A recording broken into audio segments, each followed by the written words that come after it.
Assalamualaikum warahmatullahi wabarakatuh. Perkenalkan, nama saya Anggi Mutia Rizky, semester 5 dari Prodi Sosiologi. Nah, di sini saya akan menjelaskan konflik dari pemikiran Koser.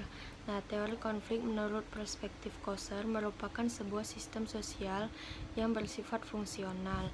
Menurut Koser, konflik yang terjadi di dalam masyarakat tidak semata-mata menunjukkan sisi negatifnya saja, tetapi konflik dapat menimbulkan dampak yang positif juga bagi berlangsungnya tatanan masyarakat.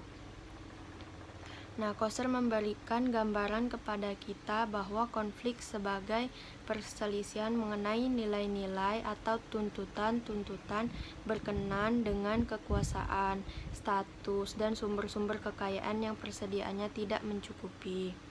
Nah, Koser juga menyatakan bahwa perselisihan atau konflik dapat berlangsung antara individu, kumpulan, atau individu dengan kumpulan tersebut.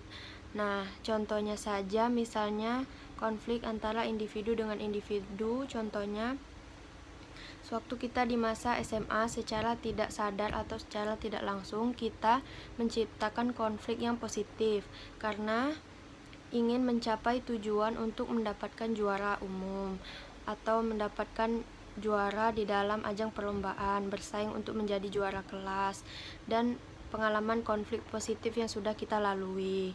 Nah, konflik yang bersifat negatif bisa kita lihat pada hasil akhir dari kompetisi yang mana hasil tidak sesuai dengan harapan, seperti misalnya tawuran antar pendukung atau supporter bola, debat kusir yang tidak memberikan pembelajaran kepada kita, serta contoh konflik negatif yang dapat merugikan banyak masyarakat.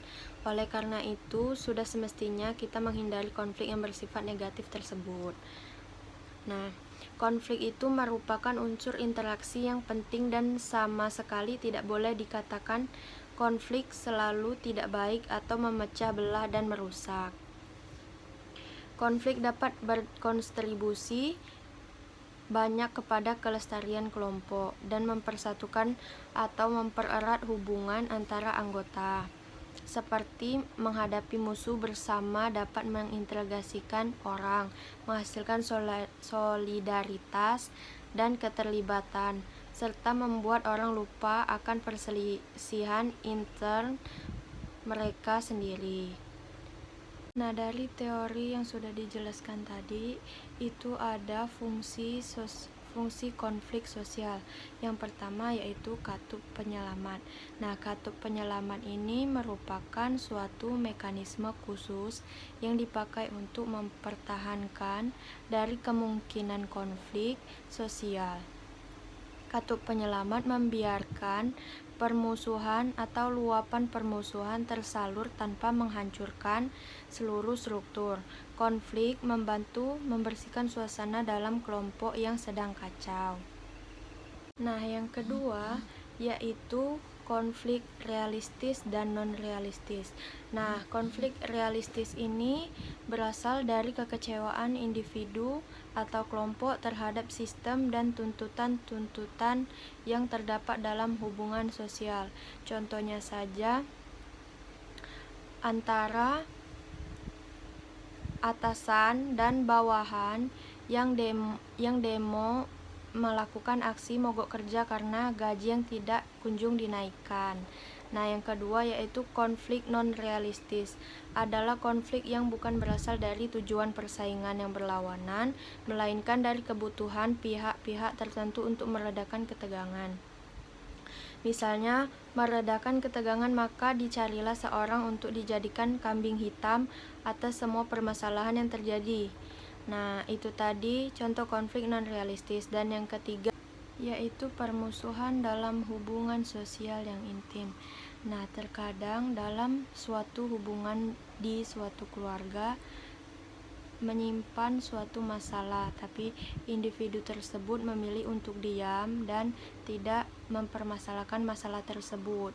Nah, namun lama-kelamaan masalah tersebut akan meluap, membludak, dan merasa dia sudah tidak nyaman dan timbullah perceraian dan lain sebagainya dalam suami istri atau rumah tangga.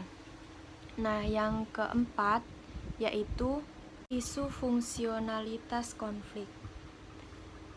Koser menyatakan bahwa yang penting dalam menentukan apakah konflik tersebut itu fungsional atau tidak adalah tipe isunya yang merupakan subjek dari konflik tersebut. Nah, konflik menjadi positif dan fungsional bila tidak ada yang mempertanyakan dasar-dasar hubungan dan fungsional negatif jika menyerang suatu inti. Nah, itulah penjelasan dari saya. Apabila ada kesalahan dan materi yang salah, saya mohon maaf. Kepada Allah saya mohon ampun. Wabillahi taufiq wal hidayah. Wassalamualaikum warahmatullahi wabarakatuh.